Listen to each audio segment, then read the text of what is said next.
Since recovering his land, Jose MISENO has been betting on peppercorns and heart of palms to rebuild his life. Esta es la pimienta. For 7 years, he and his family had to abandon their home after being caught in the middle of violent confrontations between FARC rebels and Colombia's paramilitary groups that took over his land.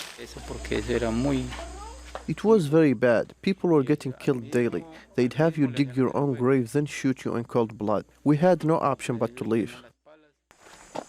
Years later, a judge recognized his rights to his land, issuing an order of comprehensive reparations.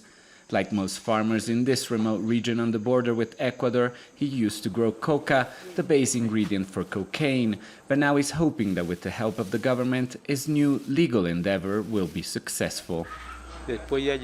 Land restitution helped us return, re-establish ourselves, and start growing this, which seems to have potential. We've rebuilt the house, and even if we don't make much, we live in peace. I'm not worrying about my children anymore. Jose's return is a relatively successful story in one of the largest reparation processes in the world.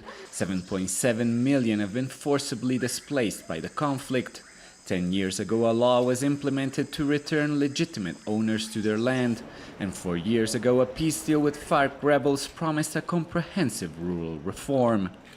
But the process has stagnated as the Colombian state failed to stop the re-emergence of violence and initiate true reforms. I have a land fund of 4 million hectares to return. We have executed 10%. It's a complicated process amidst the violence, the lack of titles, and one without any real precedent at this scale. Abandoned houses still dot the land here, a reminder of just how difficult restitutions are in parts of the country where the reasons behind the violence of the past persist and much of the land has never been registered. Professor Dario FAJARDO, who has studied the issue closely, says powerful interests that control the land don't want the process to advance.